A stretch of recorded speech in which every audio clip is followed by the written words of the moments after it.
الحمد لله الذي خلق الإنسان وعلمه البيان وأنزل له القرآن وجعله موعظة وشفاء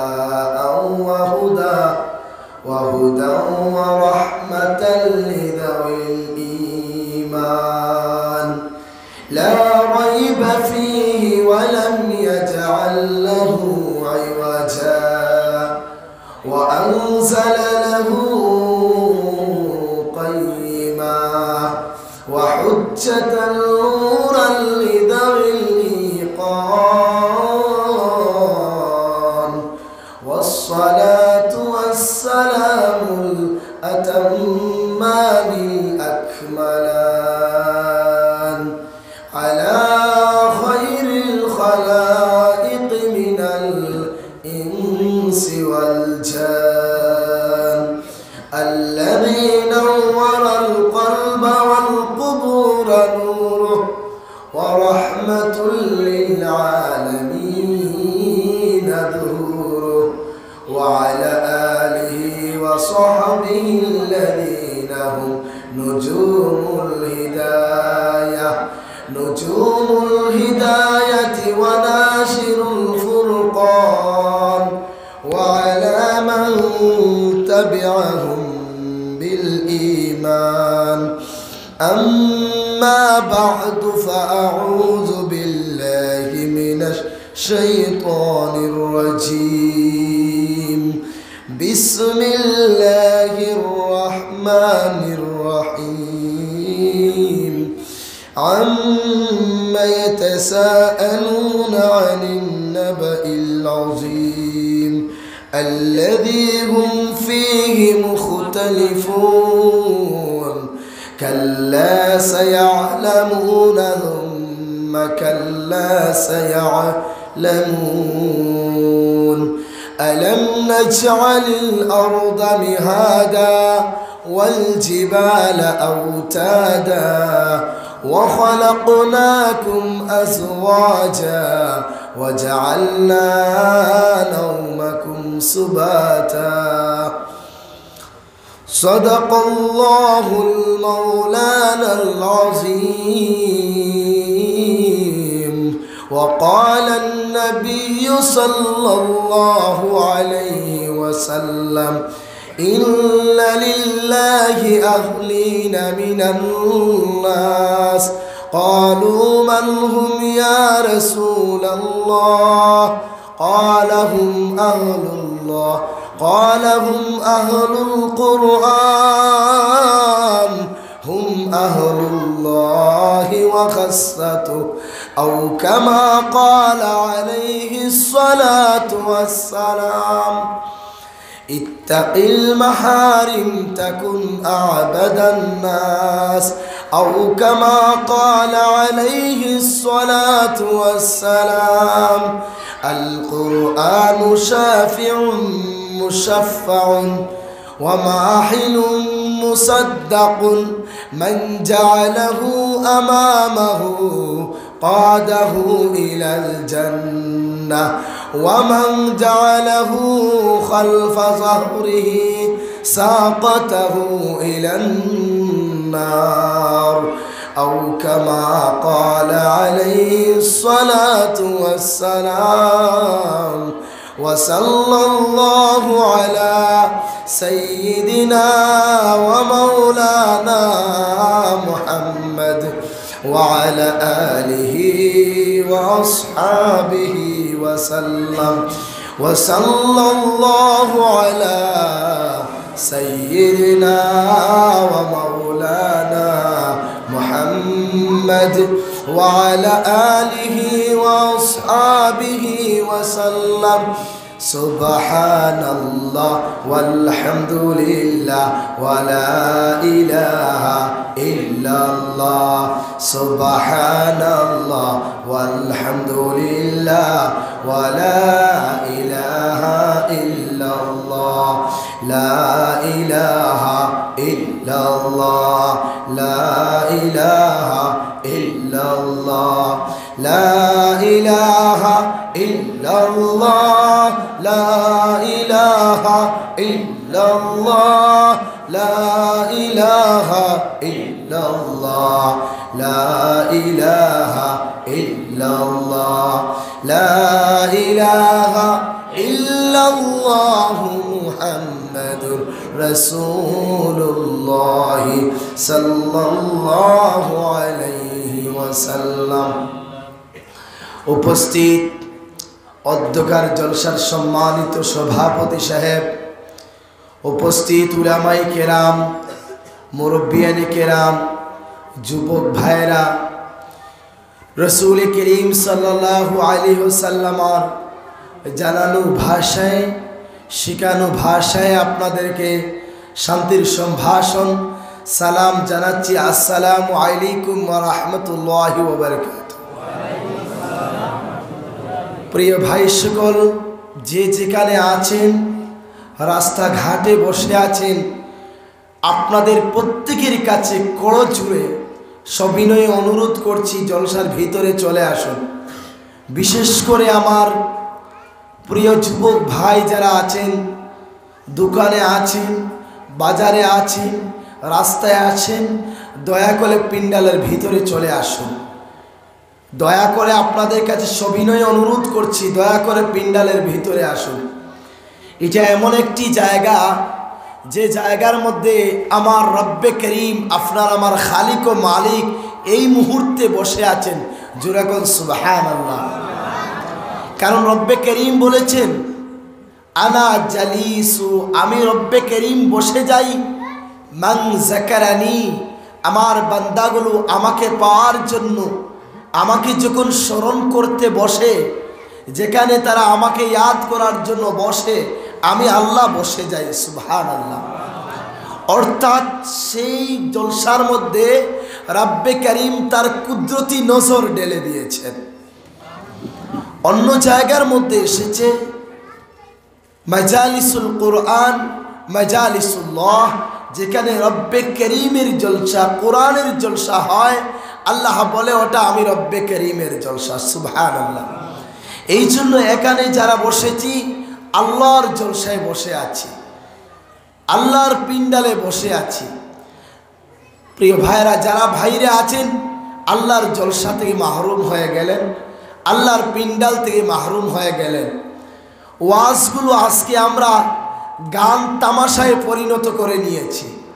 ওয়াজগুলোকে additional একটা subject করে নিয়েছি। কারো উদ্দেশ্য তাকে ল্যাট্রিন বাথরুম বনবে, কারো উদ্দেশ্য তাকে মসজিদের উপরতলা ছাদ ঢালাই হবে, কারো উদ্দেশ্য তাকে একটা মক্তবখানা বনবে। কিন্তু এইগুলো উদ্দেশ্য নয়, মুখ্য উদ্দেশ্য থাকতে হবে এই জাতি পরিবর্তন হওয়া।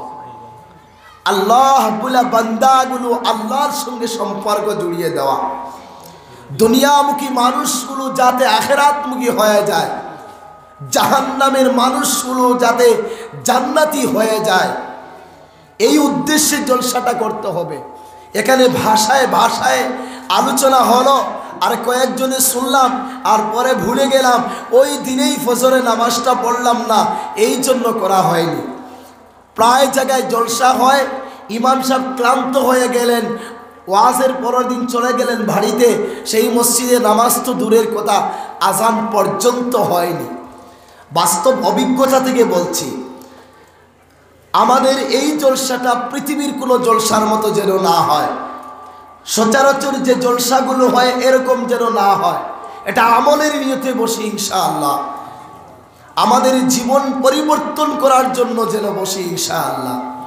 আজকে তো ওয়াজের নামে যত তামসা, ওয়াজের নামে যত খবাসতি, ওয়াজের নামে যত গান, ওয়াজের নামে যত ফাইজলামি, ওয়াজের নামে যত হাসাহাসি, ঠাট্টার বিদ্রুপ বানিয়ে ইসলামের এই মঞ্চটাকে, যে চেয়ারে বসে আল্লাহ রসুল বয়ান করেছিলেন, যে চেয়ারে বসে হযরতে আবু বকর রাদিয়াল্লাহু আনহু বয়ান করেছিলেন, যেখানে বসে উসমানের মতো জলিল কদরের সাহাবী বয়ান করেছিলেন, যেখানে বসে ইমাম আবু হানিফা বয়ান করেছিলেন, যেখানের মধ্যে এসে ইমাম বুখারী বয়ান করেছিলেন, যেখানে বসে যুগশ্রেষ্ঠ ওলি হযরত আল্লামা তাইয়্যিবুর রহমান বয়বুইয়া রাহিমাহুল্লাহ বয়ান করেছিলেন, সেই বয়ানে গায়ক পাগল ছাগলদেরকে নিয়ে ধ্বংস করে দিয়েছি।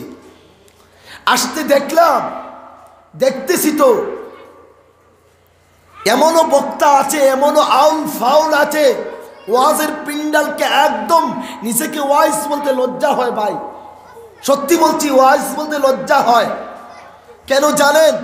আমাকে একজন বলল, কি করেন হুজুর আপনি ওয়াজ করেন, ভিডিও দেখেছি। আমি বললাম ভাই ওয়াজ করি না। এই ট্রেইনের মধ্যে আমি যদি ওয়াইজ পরিচয় দিতাম তাহলে আমি লজ্জা পেয়ে যেতাম। ওই হুসাইন আলী আহমদ নাকি হবিস কুবায়কুর, এই ভণ্ডটার ওয়াজ লোকেরা শুনছে ট্রেনে বসে। সে বলছে তার বিবিকে কিভাবে আঞ্জাখড়ি ধরেছিল, বলছে মিডিয়ার ভাইরা ওগুলো ভিডিওতে দিবা না, আমার বড় বড় ছেলেরা আছে ওরা দেখে নিবে, আমার বিবিকে আঞ্জাখড়ি ধরেছিলাম। বলুন না নাউজুবিল্লাহ। আচ্ছা বলুন, স্বামী স্ত্রীর যে গোপনীয়তা, এগুলো শরীয়ত অনুমতি দিয়েছে, কিন্তু এগুলো মানুষের সামনে ওয়াজের পিন্ডালে বলা কতটুকু যুক্তিসম্মত ভাই? সঙ্গে সঙ্গে বলছে মিডিয়ায় দিবে না, আমার ছেলেরা দেখে ফেলবে। বলুন কতটুকু তার ছাড়া মান? আজকে কিছু মনের দুঃখে বলছি, ফেটে রোগেতে আঞ্জন মাঞ্জন, ফিচু রোগেতে টান, হুলকুম রোগে মারুল জিকির, ডুবাই মুসলমান রে। আর যুবক সব পাগল হয়ে যায়। আজকে আমিরে শরীয়ত ইউসুফ আলী যিনি আছেন বর্তমান, কত জ্ঞানের অধিকারী, তিনাদের ভিডিওতে ভিউজ দেয়। আর পাগল চাগল যারা রসুলের সানে বেয়াদবি করে, কোরআনের সঙ্গে বেয়াদবি করে, আল্লাহ সম্পর্কে যারা আকীদা জানা নাই, মক্তবের ইলম নাই, তাদের video million million million view করছে। এই যে খবাসতি পিন্ডাল, তা এটাই আমলের নিয়তে করতে হবে। এখানে হাসানুর কোনো দলিল নাই। আল্লাহর নবী বলছে বেশি করে কাঁদো, বেশি করে তোমরা হাসবে না, যদি হাসো তাহলে তোমাদের দিল মুর্দা হয়ে যাবে। তিরমিজি শরীফের হাদিস। হাসলে কি হবে? আল্লাহর রসুল বলেছেন, চ্যালেঞ্জ করে বললাম, আল্লাহ রসুল বলছেন যে জলসায় মানুষ হাসবে, যেখানে মানুষ হাসাহাসি বেশি করবে তাদের দিল মুর্দা হয়ে যাবে। তো অনুমান করুন, যে বক্তা মানুষদেরকে হাসায় সে মানুষের দিল কি করে যায় ভাই? মুর্দা করে যায়। আস্তাগফিরুল্লাহ আস্তাগফিরুল্লাহ, মাআযাল্লাহ, আল্লাহ হেফাজত করুক। যদিও ক্ষমা চেয়েছে, এগুলো ক্ষমা চাওয়া নয়, বাটপাড়ি ছাড়া অন্য কিছু নয়।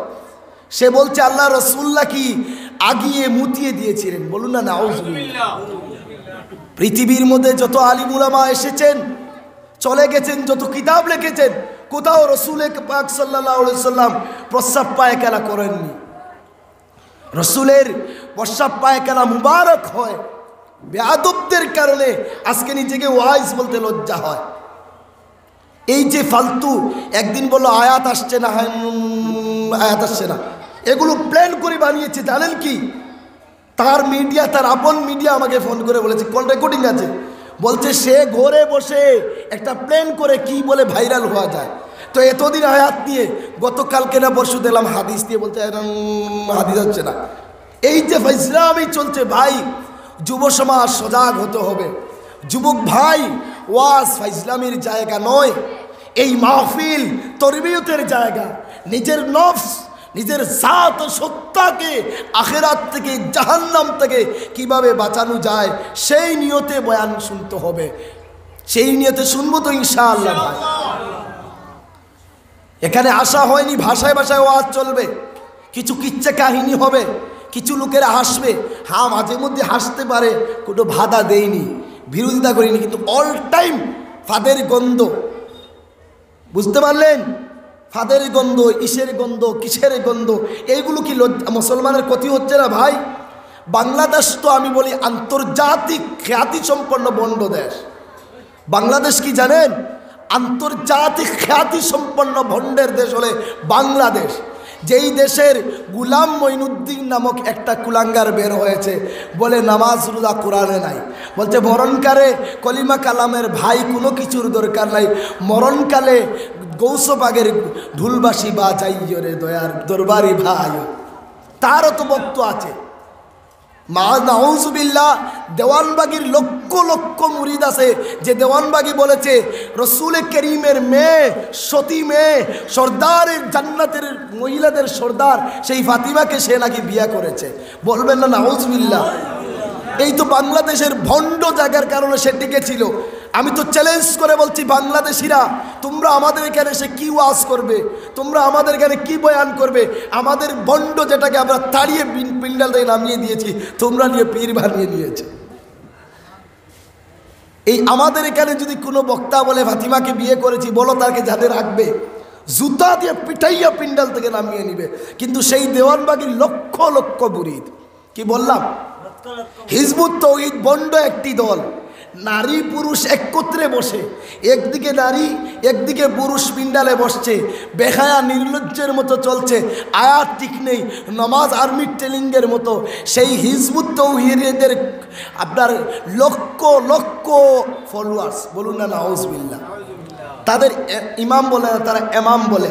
তাদের এমাম সেলিমউদ্দিন বিড়ি খায়, বিড়িকুর, দাড়িও নাই, টুপিও নাই, সে মসজিদে খুতবা দিচ্ছে, মনে হচ্ছে 32টা দাঁত ভেঙে যাচ্ছে। তো প্রিয় ভাই, আমার যুবক ভাই যারা আছেন, যারা ওয়াজ করাবেন, অন্ততপক্ষে ওয়াজকে একটু রিসার্চ করবেন, দেখবেন ও কি বলে। বর্তমানে বাল্যবিবাহ নিয়ে কী চলছে, তো সেখানে যারা জেলে ঢুকেছে তারা জানে। তাদের প্রতি দোয়া করা দরকার ছিল, তাদের প্রতি আল্লাহর কাছে কান্না করা দরকার ছিল। কিছু ওয়াইজ নামের কলঙ্ক, তারা ওয়াজে মুখ্যমন্ত্রীকে ধন্যবাদ দিচ্ছে, দে বাবা আমার কোনো বাধা নাই। কিন্তু যারা বিয়ে করেছে তাদেরকে নিয়ে ক্রিটিসাইজ করছে, নেটে ভাইরাল হওয়ার জন্য তাদেরকে নিয়ে ফাজলামি করছে।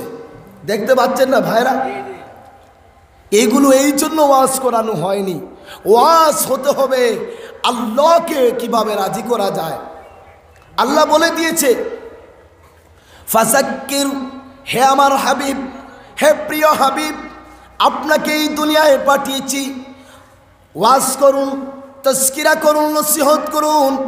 আমার প্রিয় পাত্র বান্দা যারা আছে, দিগ্ভ্রান্ত জাতি যারা জাহান্নামের পথে চলে গেছে, আমি আল্লাহ থেকে দূরে চলে গেল, আমি আল্লাহর জাত ও সত্তাকে স্বীকার করলো না, যারা দিল থেকে দূরে চলে গেল, আমার হাবিব তাদেরকে আপনি ওয়াজ করুন। জোরে কোন সুবহানাল্লাহ।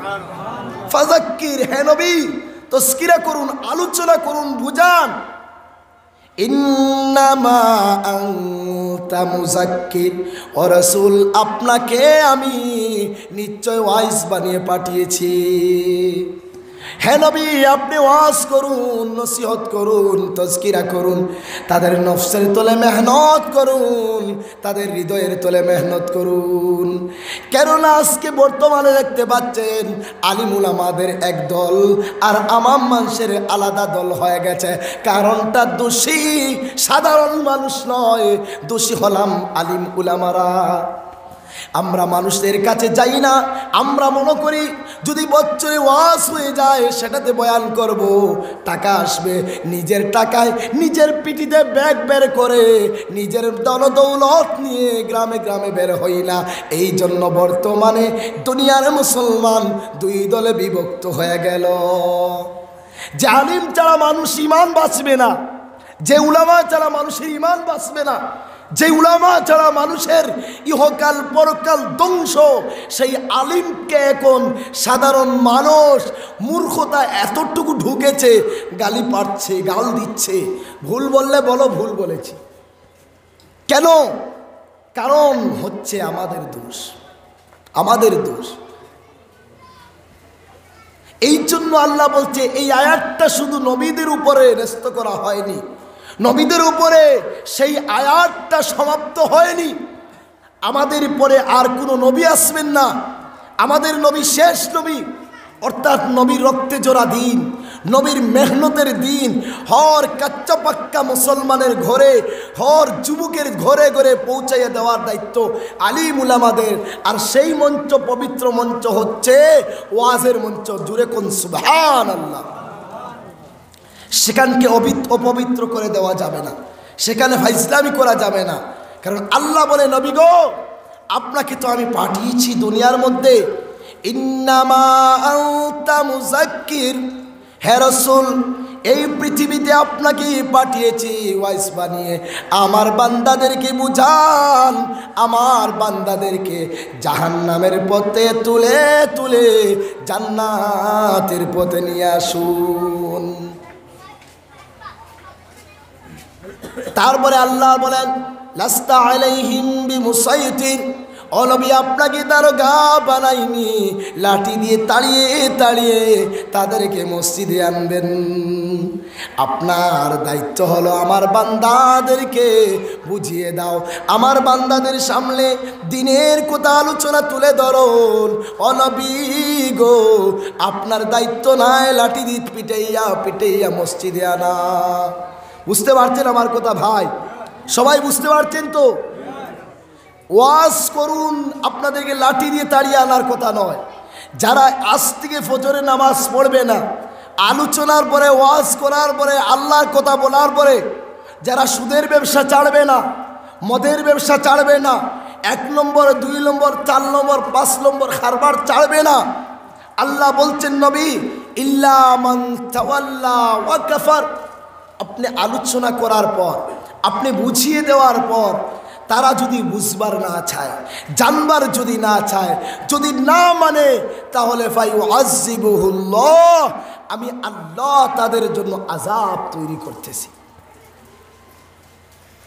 অর্থাৎ হে নবী, হে ওলামায়ে কেরাম, প্রত্যেকটা উম্মতের কাছে যাও রে, প্রত্যেক উম্মতের কাছে গিয়ে কোরআনের কথা বুঝিয়ে দাও, ইমানের কথা বুঝিয়ে দাও।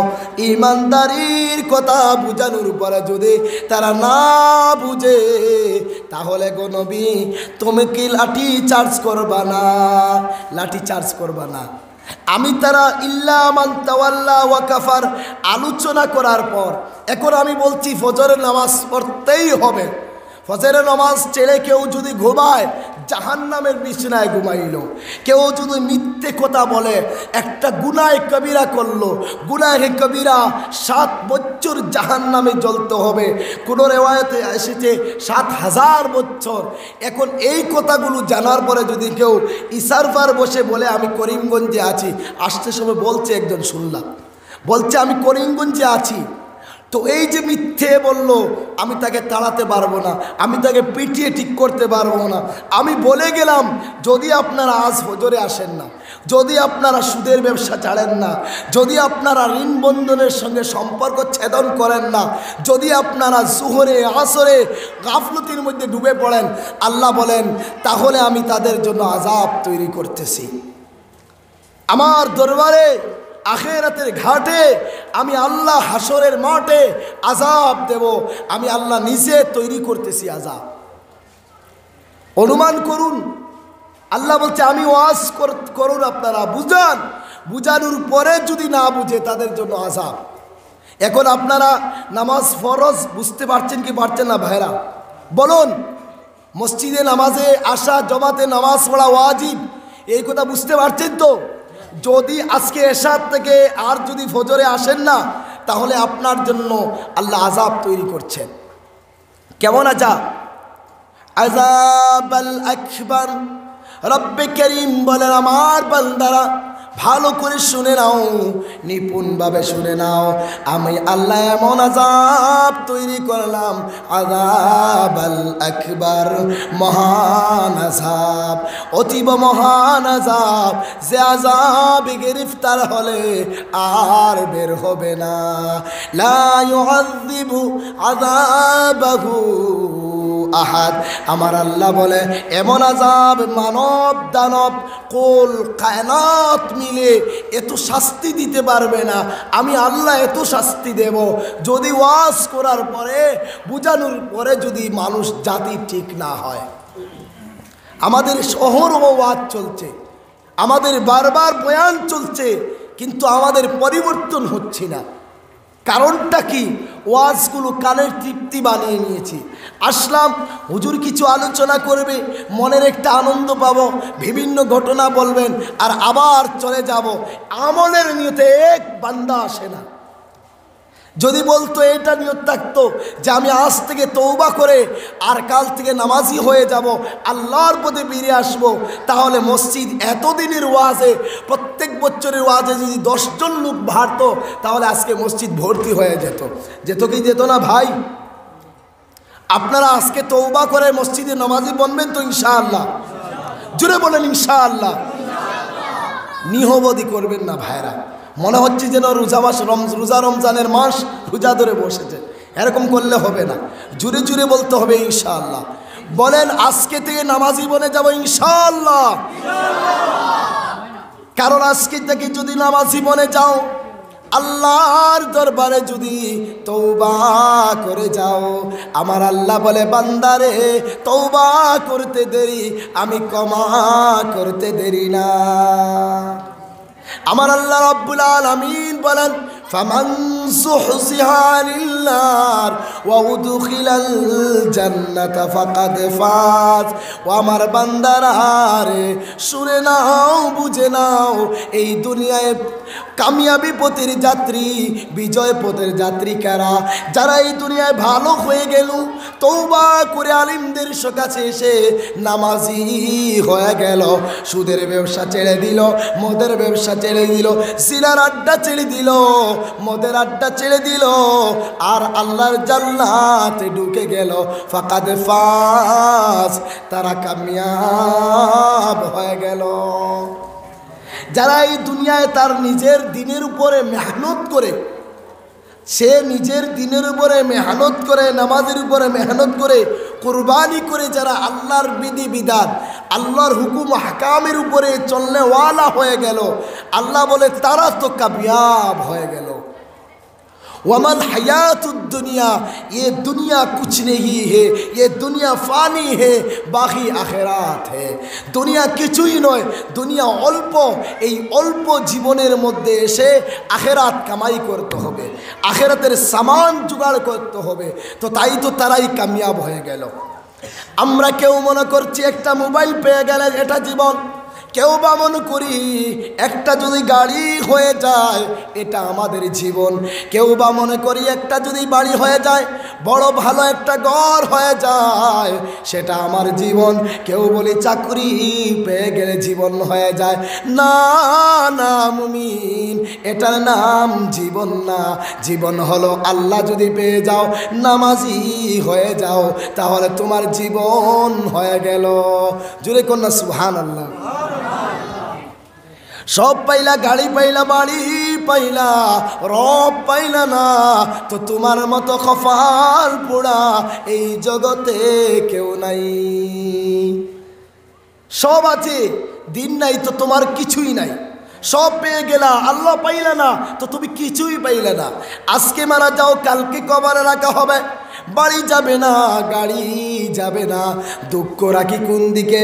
টেলাওয়ালা ভাই টেলার কথা ভুলে না, বাগানওয়ালা ভাই বাগানের কথা ভুলে না, বাড়িওয়ালা ভাই বাড়ির কথা ভুলে না, গরুওয়ালা ভাই গরুর কথা ভুলে না, স্কুলওয়ালা ভাই স্কুল ভুলে না, চাকরিওয়ালা ভাই চাকরি ভুলে না, দোকানওয়ালা ভাই দোকান ভুলে না।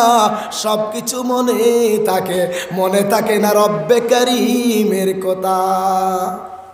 বাড়ি বললা না, গাড়ি বললা না, শুধু ভুলে গেলা তোমার রবকে, তোমার আল্লাহ তাআলাকে।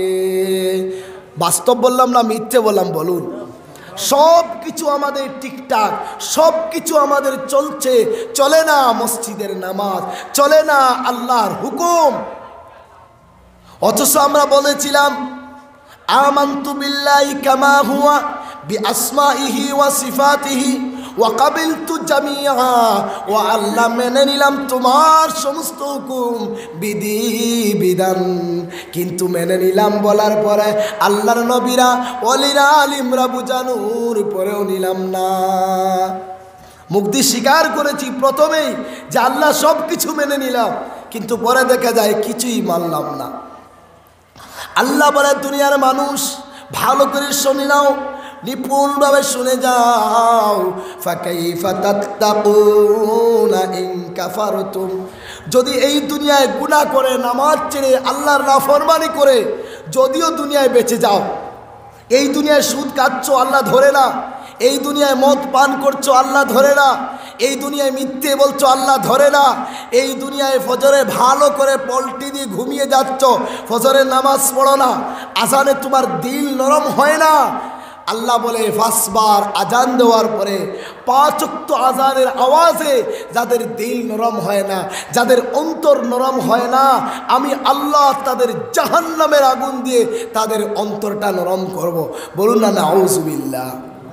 ফাকাইফা তাত্তাকুনা ইন কাফারতুম, আল্লাহ বলে বান্দারা রে ভালো করে শুনে নাও, এই দুনিয়ায় গুনাহ করেও যদি বেঁচে যাও কেউ ধরবে না, না ইমাম সাহেব ধরবে না, সভাপতি সাহেব ধরবে না, আবুল কাসিম ভাই তোমাকে ঘর থেকে টেনে টেনে আনবে না, না না, আল্লাহ বলে বেঁচে গেলেও সেই জীবনে বাঁচবা কেমন করে, ইয়াউমাইয়া জালুল বিলদানা শিবা, যেদিন যুবক তুমি বৃদ্ধ হয়ে যাইবা।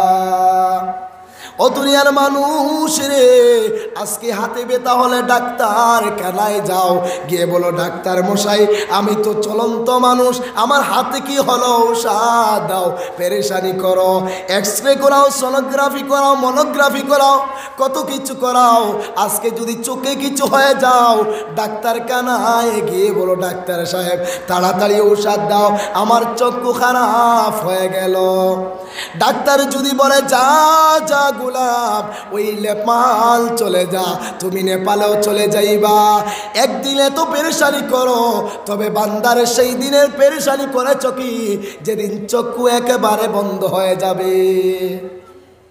আলিমুর আমার বলছে দুনিয়ার মানুষেরা নেপাল যাইতে হবে না, কোথাও যাইতে হবে না, ওই চক্ষুর সম্মান যদি রাখতে চাও, হাতের শক্তি রাখতে চাও, পায়ের শক্তি যদি রাখতে চাও, তাহলে মসজিদে আসো। আসতে পারলা না, তুমি মরে যাইবা হিসাবে চোখের ভয়ে চোখ অন্ধ হয়ে যাবে, অন্ধ হওয়ার ভয়ে তুমি নেপাল চলে গেলা, কিন্তু কবরের ভয়ে আল্লাহর ঘরে আসলা না। ফেসবুকে দেখেছিলাম একজন লিখেছে মানুষ মশারির ভয়ে, মশার ভয়ে মশারি টানাইয়া মশারির ভিতরে ঢুকে রে, কিন্তু আল্লাহর ভয়ে, জাহান্নামের ভয়ে আল্লাহর গোলাম মসজিদে ঢুকলো না। ঠিক বললাম না ভুল বললাম ভাই? বুঝতে অসুবিধা হচ্ছে না তো? জাহান্নামের একটা মশা থাকবে হাতি থেকে বড়, সাপ থাকবে গুড়া থেকে বড়। দুনিয়ার সাপে একবার কামড় দিলে, দুনিয়ার মশা একবার কামড় দিলে রক্ত খেয়ে নিবে, আর কিছু হবে না। কিন্তু জাহান্নামের মশা যদি একবার সুবল মারে, ও ভাইরা রে 40,000 বছর যন্ত্রণা করবে। অথচ দুনিয়ার মশার ভয়ে মশারিতে ঢুকো, আখেরাতের ভয়ে, জাহান্নামের ভয়ে গোপালপুরা যুবক মসজিদে ঢুকতে পারো না। আজকে ফেসবুকের সময় হয়, ইউটিউবের সময় হয়, সব জায়গায় সময় হয়, সময় হয় না মসজিদে। হয় সময়, আগরবাগানের সময় হয়, দোকানের সময় হয়, সময় হয় না কোরআন তিলাওয়াতে, সময় হয় না না আল্লাহর কথা দেখতে, কাট্টুশালী ফিল্ম দেখতে সময় হয়, বুড়ো মিয়ার ফিল্ম দেখতে সময় হয়, কোটাই মিয়ার ফিল্ম দেখতে সময় হয়, সময় হয় না না আমার ইউটিউবার, ইসলামিক ইউটিউবার ভাইদের ভিডিও দেখতে। তোমার মতো কপাল পোড়া আর কে আছে? কয়জন যুবক পাওয়া যায় আলিমদের ওয়াজ শুনে? আহারে গতকালকের কথা বললাম, দেখলাম 10 থেকে 12 জন যুবক বসে বসে পাঠান দেখছে, কেউ বা আপনার কাট্টুশালীর ফিল্ম দেখছে, কিন্তু একটা যুবক পাইলাম না যে যুবক আলিমদের ভিডিও দেখছে। হায় হায়, এইটাই হচ্ছে জাহালতি, এটা হচ্ছে জাহান্নামের আলামত। এই জন্য আল্লাহ বলে বান্দা তুমি গুনার উপর গুনাহ করতেছো, জেনে রাখো আমি আল্লাহ রাব্বুল আলামিন গুনার উপর গুনাহ করার কারণে আযাবের উপর আযাব তৈরি করতেছি। জিদনাহুম আযাবান ফাওকাল আযাব, আযাবের উপর আযাব, গজবের উপর গজব তোমার জন্য রিজার্ভ করে রাখা হচ্ছে। সে বড় আশ্চর্য লাগে, বড় অবাক লাগে। আযান শোনার পরে কিভাবে মানুষ মসজিদে আসে না? লম্বা লম্বা গল্প মারবে, আজকে অমুক দেখেছি তমুক দেখেছি। আজকে যান কাঁচা বাংলা, যারা ইসলামের দুশ্মন, কাঁচা বাংলাদেরকে তো আমি ইসলামের দুশ্মন বলি, ওদেরকে মুসলমান তো আমি বলি না, বুঝলেন?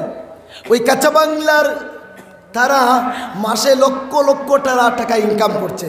যারা কোরআনের আয়াত বিকৃত করেছে, ইলা ফি কুরাইশিন ইলা কেরাসিন বলছিল। আমার গিয়াসুদ্দিন বা হাফিজ গিয়াসুদ্দিন ভাই, এই সারিম ভাই, তারা প্রতিবাদ করেছে, আমি করছিলাম, পরে আমার সাথে তারাও সাহায্য করেছে। এই জন্য আজকে আপনাদের সারার সামনে শুকরিয়া আদায় করছি, সকলে বলি আলহামদুলিল্লাহ। তো আমাদের গুথা খেয়ে তারা কোরআনের আয়াতটা বিকৃত ভিডিওটা বন্ধ করেছে। কি বলছিলে জানেন? ইলা ফি কুরাইশিন ইলা কেরাসিন, বলুন নাউজুবিল্লাহ। তো আমরা প্রতিবাদ করলাম, করার পরে তারা বন্ধ করে দিল। কিন্তু সেই কোরআনের অবমাননাকারী, দ্বীন ইসলামের অপমানকারীদেরকে এখানে যত যুবক বসে আছে প্রত্যেকেরা কাঁচা বাংলাকে ফলো করে রেখেছে। প্রত্যেকের মোবাইলে কাঁচা বাংলার ফিল্ম দেখে তারা মেয়েদেরকে এনে ভোগ করছে, একদিকে টাকা ইনকাম করছে, আর অন্যদিকে মেয়েদেরকে একা ঘরে রেখে কি করছে আপনারা অনুমান করুন। বুঝতে পারছেন? এরা ঘরে ঘরে জিনার দাওয়াত দিচ্ছে, আর সেই জিনার দাওয়াতকে আমরা গ্রহণ করলাম। আলিম উলামারা দ্বীনের দাওয়াত দিচ্ছে, আলিম উলামাদের ইউটিউবার যারা তারা ওয়াজ পৌঁছে দিচ্ছে, সেটা গ্রহণ করলাম না। তুমি কেমন নাইনসাফ বান্দা, তুমি কেমন মুসলমান, তুমি কেমন বেহায়া, তুমি নিজেকে একবার জিজ্ঞাসা করো। আজকে রাত দিন মোবাইলের মাধ্যমে মানুষ গুনাহ করছে, এটাকে গুনাহ বলে, গুনাহও স্বীকার করেনি মানুষ। এখন বর্তমানে জাহিলিয়াতের যুগ যেটা ছিল, ইহুদ আর মুশরিকিনদের যে ধারণা ছিল, সেই ধারণা আমাদের মধ্যে চলে এসেছে। আমি আয়াত পড়েছিলাম, আল্লাহ রাব্বুল আলামিন ইসলামের প্রথম যুগে মুশরিকিন যারা, বেকুফ যারা, তাদের কথা তুলে ধরছেন। আম্মা ইয়াতাসাআলুন আনিন নাবাইল আযীম। আল্লাহ বলছেন এক যুগের মানুষ ছিল, তারা সোয়াল করে, কোন বিষয়ে সোয়াল করে? আনিল নাবাইল আযীম, মহাদিন সম্পর্কে। আল্লাযী হুম ফীহি মুখতালিফুন, তারা এই বিষয়ে, আনিন নাবাইল আযীম হলো কিয়ামতের কথা, বিশাল কবর।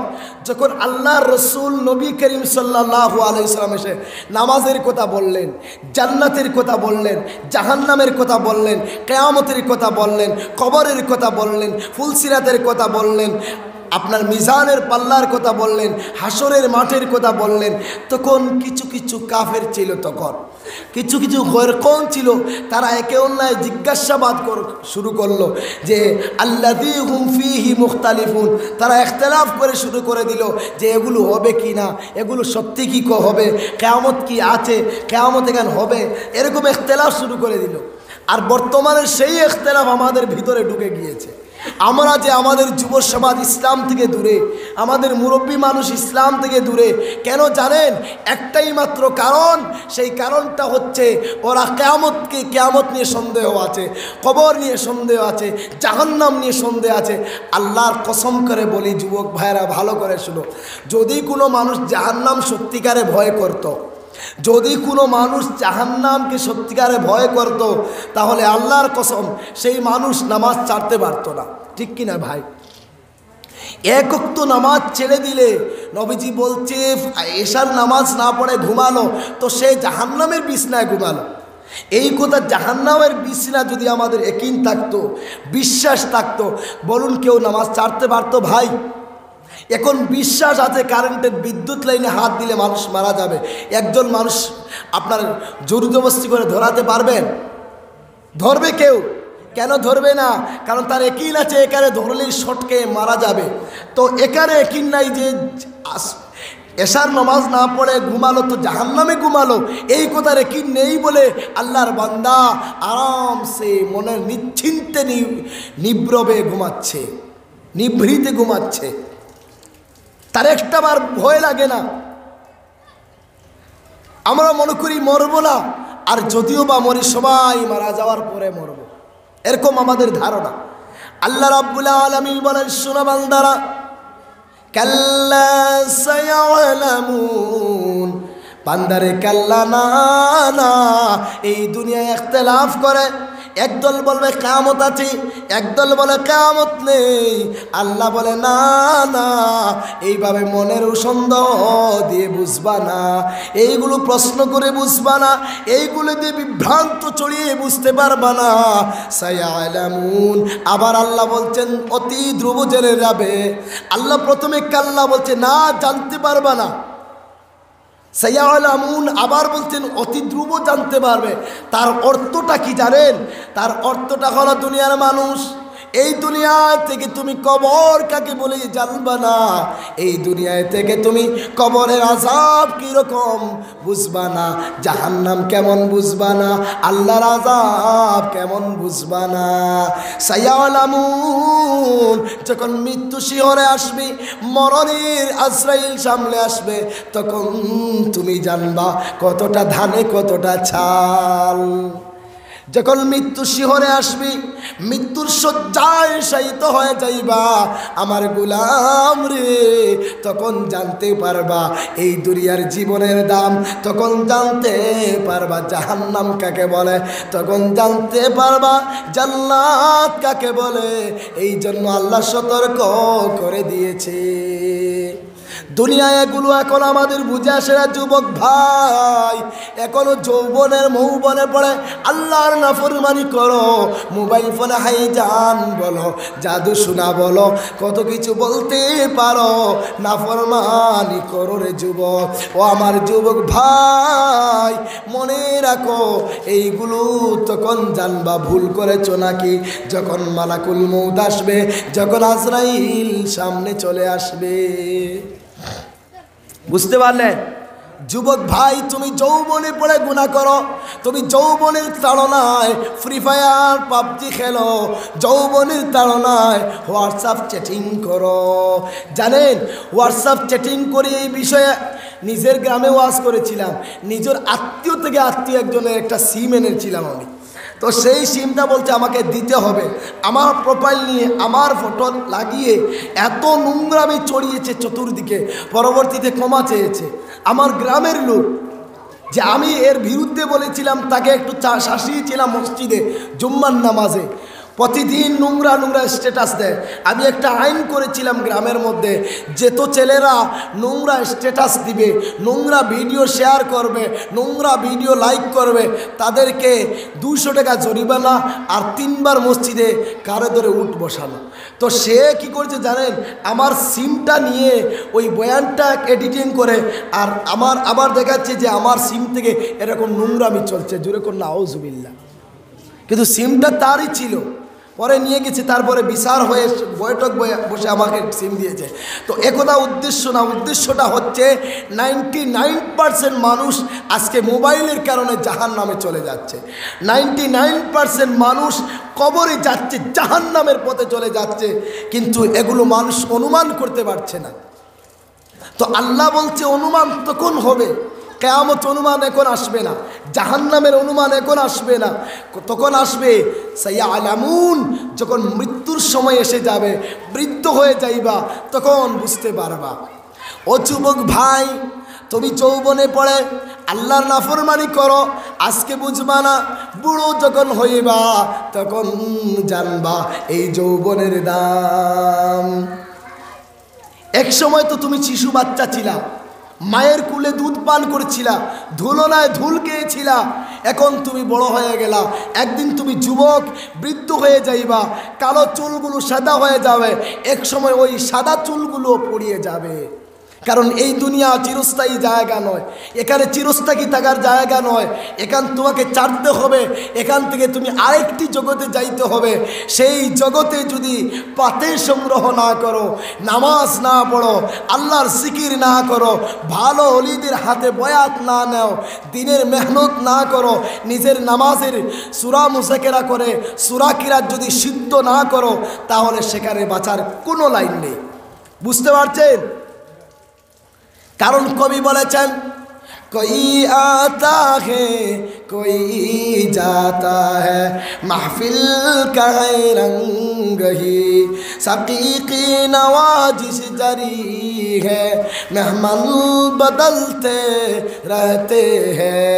কেউ বা চলে যায় এই দুনিয়ার খেলা, শাকির হাতে মদির আছে অতিথিদের পালা। এই দুনিয়ায় একদল আসবে একদল চলে যাবে, এটা দুনিয়ার নীতি। এই দুনিয়ায় চিরস্থায়ী তোমাকে রাখবে না, এই দুনিয়ায় কেউ অমর হয়ে থাকবে না।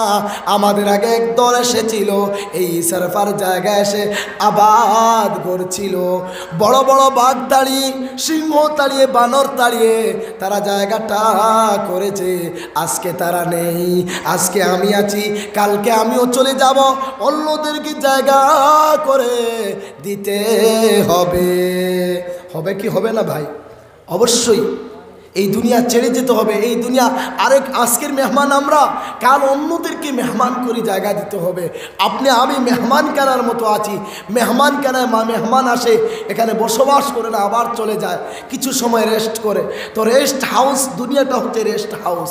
আমরা চলে যাব, আরেক দল এখানে আসবে। আজকে বলছেন অমুকের ছেলে তমুক যায়, অমুকের ছেলে তমুক যায়, তমুক আলী যাচ্ছে, তোমার মনে ভয় হচ্ছে না?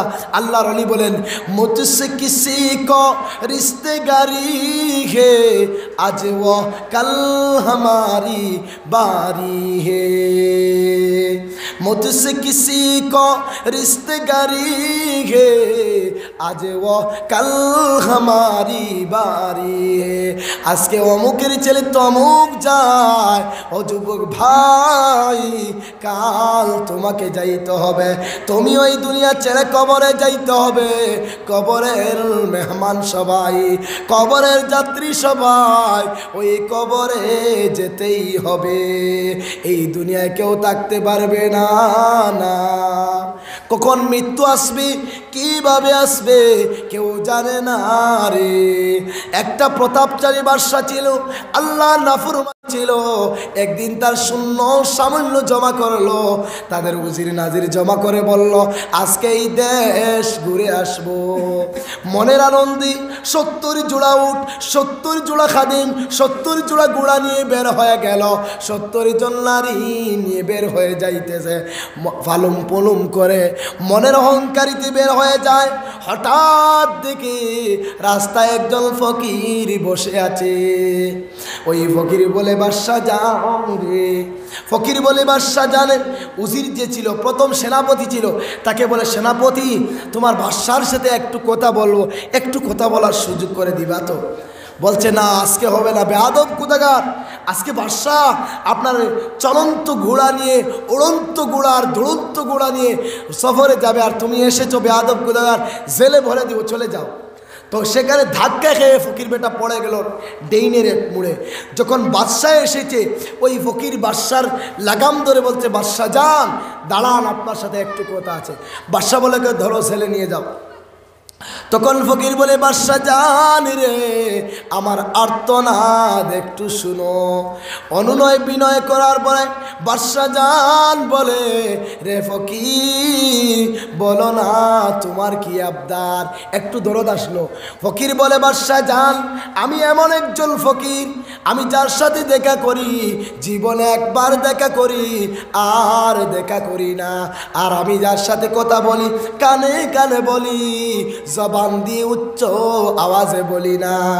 বাদশাহ জান কানটা আগিয়ে দেন। কানটা যখন আগিয়ে দেওয়া হলো, কানের গোড়ায় গিয়ে বলে, বাদশাহ জান রে, আমি কোনো দুনিয়ার ফকির না, আমি হলাম মালাকুল মউত, এই মুহূর্তে আপনাকে নিয়ে যাব রে। বাদশাহ বলে, মালাকুল মউত রে, আমাকে তোড়া ছেড়ে দে। ও বাদশাহ, ও মালাকুল মউত, আবার চলে করে যাই, একটু সান্ত্বনা দিয়ে আসি।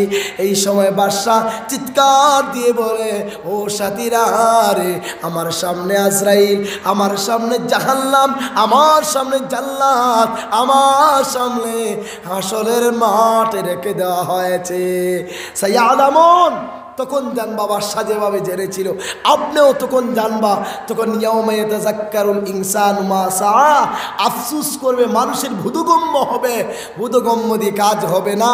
আল্লাহ বলবে, সুম্মা লাতুসআলুন্না ইয়াউমাইযিন আনিন নাঈম, আজ হিসাব দে আমাকে, আমার নিয়ামত খেয়ে, আমার দেওয়া নিয়ামত, আমার দেওয়া সব ভাগ্গুন করে আমাকে কেন ভুলে গিয়েছে, আজকে জবাব দে। বুঝতে পারছেন? আজকে দুনিয়া নিয়ে সবাই কনসাস, আখেরাত নিয়ে একদম গাফলতির মধ্যে পড়ে আছে।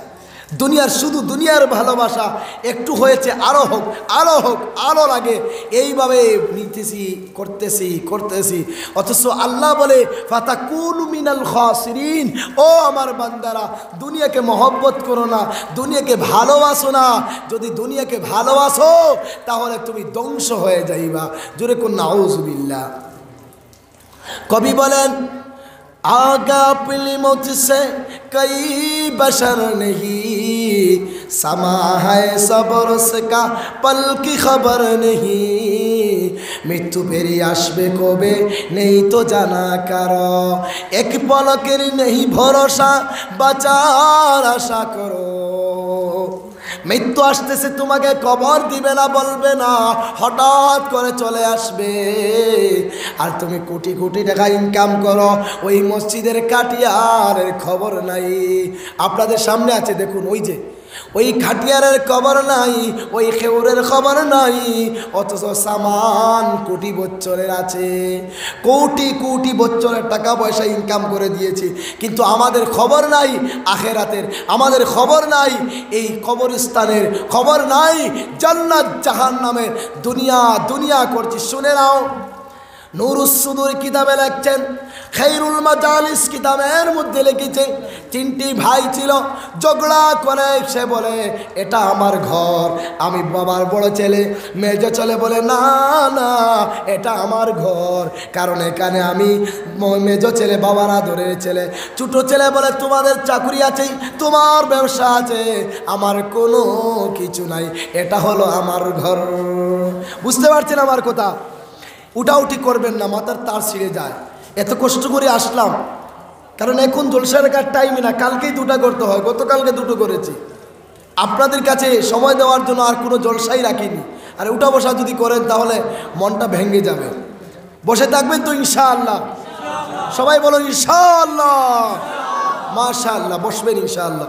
একটু পরে আমি তওবা করাচ্ছি, আবার সময় চলে যাচ্ছে, আমি দেখছি আধ ঘন্টা মাত্র আছে। সবাই তওবা করবেন তো ইনশাআল্লাহ? তো প্রিয় ভাইয়েরা, এইভাবে ঝগড়া চলছে। আল্লাহ তাদের হেদায়েতের জন্য ইট থেকে হঠাৎ আওয়াজ আসলো, ইটের জবান খুলে দিলেন। ইট বলে, ও দুনিয়ার মানুষেরা, আমাকে নিয়ে লড়াই করতেছ, একবার জিজ্ঞাসা করলা না আমি কে? তারা সব প্রথমে ঘাবড়ে গেল, প্রথমে ভয় পেয়ে গেল, তারপরে বলল, বলো দেখি তুমি কে? ওই সময় রে ইট কুলে কুলে বলে, তোমরা জানো নাকি আমি কে? আমি হলাম বাদশা ওয়াসিক বিল্লাহর চোখ। বাদশা ওয়াসিক বিল্লাহ এমন বাদশা ছিল, পৃথিবীর ইতিহাসে সবচেয়ে বড় জালিম ছিল, সবচেয়ে বড় নাফরমান ছিল, সবচেয়ে বড় ধনী ছিল, বিশ্ববিজয়ী বাদশা। তারা বলল, কিভাবে তুমি বাদশার চোখ?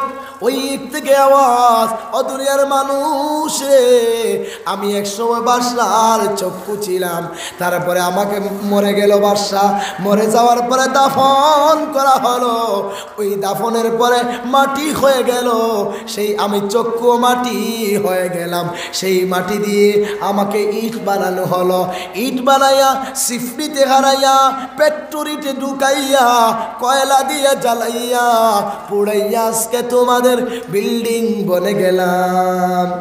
ও দুনিয়ার মানুষ, বাদশার চক্ষু হেফাজত থাকলো না, তোমরা যে লড়াই করতেছো, তোমরা একটি ঘরের জন্য লড়াই করো, আর ওয়াসিক বিল্লাহ সারা বিশ্ব নিয়ে লড়াই করে আজকে ইট হয়েছে। বুঝতে পারলেন আমার প্রিয় ভাইয়েরা? আর একটা মর্মান্তিক ঘটনা শুনো, একটা ঘটনা বলি, মুর্শিদাবাদের ঘটনা। কোথাকার জায়গার ঘটনা ভাই? মুর্শিদাবাদের ঘটনা। আল্লাহর এক বান্দার বাড়িতে অনেক অতিথি এসেছে, বিশাল অতিথি। অতিথিরা ভাত খেতে বসেছে, আল্লাহর গোলাম বাজার কানায় গিয়েছে বাজার খরচা করবে বলে, বাজার খরচা করে ঘরে আসলো, ঘরে এসে পুকুর পাড়ে যায়, পুকুর ঘাটে গিয়ে দেখে কচু পাতা ছিল। কচুর পাতা চিনেন ভাই? কচু কলা পাতা আর কি, কলা পাতা ছিল। মানুষ দেখবে ডুবলে এরকম উপরে আসে, আবার নিচে চলে যায়, যায় কি যায় না ভাই? অবশ্যই যায়। আল্লাহর গুলাম ভাবলো বড় বোয়াল এসেছে, নতুবা বড় শোল মাছ এসেছে, ঘর থেকে লম্বা জাটা নিয়ে দিচ্ছে মার, ফার মেরে তুলে দেখে যখন ওটা হাট মারছে, বলছে আরে বড় গোয়াল ধরে নিয়েছে। উপরে তুলে পুকুর ঘাটে তুলে দেখে আপন ছেলের লাশ। তখন ছেলে মারা যায়, সেখানে রেখে জাটাটা বের করে এনে বিবিকে বলে, ও বিবিরা আর খাইতে হবে না, বিকালে মজা কইরা খাইবা, দেখো রক্ত জাটার মধ্যে বিশাল মাছ পুকুর পাড়ে রেখেছি, যাও না মাছটা তুলে এনো। তখন বিবিরা মনের আনন্দে, অতিথিরা মনের আনন্দে বিশাল টুকরি নিয়ে যায় মাছ আনতে। গিয়ে দেখে আপন সুলতান মরে পড়ে আছে, বুকগুলো সাদরা হয়ে গেছে, জাজরা হয়ে ছিদ্র হয়ে কানা হয়ে গেছে। বাবা মনের আর দুঃখেতে গড়ে বিষপান করে মারা যায়। একটু আগে আনন্দ ছিল, একটু পরে আল্লাহর গোলামের চিৎকার, এক ঘরে দুইজন লাশ হয়ে যায়। বাবা জানে না নিজের হাতে নিজের সন্তান কোন করে ফেলতেছে। এই জন্য সময় থাকতে তওবা করো, এই জন্য সময় থাকতে আল্লাহর পথে ফিরে আসো রে। জানি না কখন মৃত্যু হবে, যাওয়ার বেলায় কেউ যাবে না, বাড়ি যাবে না, গাড়ি যাবে না, ধন দৌলত যাবে না, তুমি একা চলে যাবে। দু গজ জমি কা টুকরা ছোটা সা তেরা ঘর হ্যায়, দুই গজের ওই ছোট্ট বাড়ি, ছোট্ট আমার ঘর, সেটাই সবার থাকতে হবে আপন কি বাপর। এই জন্য আল্লাহ বলতে সাইয়া আলামুন, তখন জানতে পারবা যখন মৃত্যু একদম শিহরে আসবে, মৃত্যু একদম কাছে চলে আসবে, তখন সেই জানা আর সেই চিৎকার তোমাদের কাজে আসবে না। এই জন্য দুনিয়ায় থাকতে আখেরাতের সামান বানাও। উজুর সময় দেওয়া হবে ইনশাআল্লাহ, আপনারা উঠা বসা করবেন না, তওবার আগে কেউ উঠবেন না ইনশাআল্লাহ, উজুর সময়টা দেওয়া হবে। প্রিয় ভাইরা, এই জন্য এই দুনিয়াটা হচ্ছে জি লাগানে কি দুনিয়া নেই হে, ইবরত কি যা হ্যায় তামাশা নেই হে। দুনিয়া মনটা দেওয়ার জায়গা নয়, এখান থেকে আখেরাতের ইবরত হাসিল করা, আখেরাতের ধন সম্পদ বানানো। হযরত হারুন রশিদ, তিনার ছেলে ছিল বাহলুল, পাগল ছিল, দরবেশ ছিল, আল্লাহওয়ালা ছিল। তিনি একটা আংটি দিয়ে তার ছেলেকে বললেন, ছেলে বাবা যাও পৃথিবীর মধ্যে কুচিয়ে কুচিয়ে ভেড়াও, যেখানে বুকা লোক পাবে তার হাতে সেই আংটিটা দিয়ে দাও। বাহলুল ঘুরতে ঘুরতে ঘুরতে ঘুরতে বোকা লোক পাইলেন না। হঠাৎ শুনলেন হারুন রশিদ এমন অসুস্থ হয়ে গেছে, হারুন রশিদ মারা যাবে। তো এই কথা শুনে তিনি বাবার কাছে চলে গেলেন, গিয়ে বলেন, আব্বা জান তোমার ঔষধ হয়েছে, তুমি আর বাঁচবে না। বলে, হ্যাঁ গো, আমি তো আর বাঁচবো না, ডাক্তার বলছে আমি মরে যাব। বলছে, তাহলে হাতটা দাও। তো হাতটা দেওয়ার পরে আংটি পরিয়ে দিচ্ছে। তো ওই সময় বাদশাহ বলছে, এই বুকা লোকের আংটিটা আমাকে দিচ্ছ কেন? তখন তিনার ছেলে বললেন, আব্বা জান পৃথিবীর মধ্যে যদি বুকা হয়ে থাকে কেউ, তাহলে আপনি। সে বলছে, ছেলেরে, সারা জীবন কষ্ট দিলি, সারা জীবন যন্ত্রণা দিলি, আজ মরণের সময়ও এসে একটু শান্তি দিলি না। আমি বুকা কিভাবে? হাজার হাজার মানুষ আমার পক্ষে আছে, হাজার হাজার সৈন্য সামান্য আমার আছে, একটা রাজ্য চালিয়ে যাচ্ছি, আর আমাকে বুকা বলছিস? সে বলছে, হ্যাঁ গো, আপনি বুকা রাতে কি? বলে, কীভাবে? তখন বাদশার ছেলে বলল, আচ্ছা আব্বাজান বলো, আপনি দূর শহরে যাবেন, সেই শহরে নেওয়ার জন্য কি আপনি প্রস্তুতি নেবেন না? সেখানকার খবর নেবেন না? তখন বাদশাহ হারুন বলে, কেন নেব না? আমি সেখানে মানুষ পাঠিয়ে দেব, দেখব সেখানে যাওয়ার উপযুক্ত জায়গা আছে কিনা, আমি দেখব সেখানে পরিস্থিতি ভালো কিনা, যাওয়ার সময় গুড়া মানুষ সব নিয়ে নিব, খাওয়া দাওয়ার বস্তু নিয়ে নিব, আমি সব ঠিকঠাক করে নেব। তখন বাদশার ছেলে বললেন, বাবা জান গো, তুমি যে কবরে যাইবা, ওই কবরের জন্য তুমি কি তৈরি করেছো? তুমি যে কবরে যাইতে হবে, তুমি যে অন্ধকার কবরে যাইবা, ওই কবরে যাওয়ার জন্য তুমি কি তৈরি করেছো? তখন বাদশা বললে, হ্যাঁ, আমার তো কোনো সামান নেই, আমি তো কবরে যাইব, কবরের জন্য কিছু করলাম না, বাড়ি করলাম, গাড়ি করলাম, সব করলাম, কবরের আমল করলাম না। এত সুন্দর জিন্দেগি, এত সুন্দর জীবন ধ্বংস করে দিলাম দুনিয়ার মহব্বতে পড়ে, এত সুন্দর জীবন নষ্ট করে পেলাম দুনিয়ার ধন সম্পদের লোভে পড়ে, এত সুন্দর জীবন ধ্বংস করে দিলাম দুনিয়ার ভালোবাসা পেয়ে, নষ্ট করে দিলাম আখেরাতের জীবন। এই জন্য এই জীবনটা কাজে লাগানো এটাই আসল। অমরত্ববাস মিসালে আবেজু আবে রফতাবাজ কায়ে আয়াত বাজু। নদীর স্রোত চলে গেলে আর আসে না, জীবন চলে গেলে, সময় চলে গেলে ওই সময় আর আসবে না। তো প্রিয় ভাইয়েরা আমার, আল্লাহ রাব্বুল আলামিন 2 নম্বরে বলা, দুনিয়ার মানুষ তুমি তো মরণকালে সব জানে যাইবা, মরণকালে সব সামনে এসে যাবে। 2 নম্বরে শুনো আমার বান্দা, আলাম নাজআলিল আরদা মিহাদা।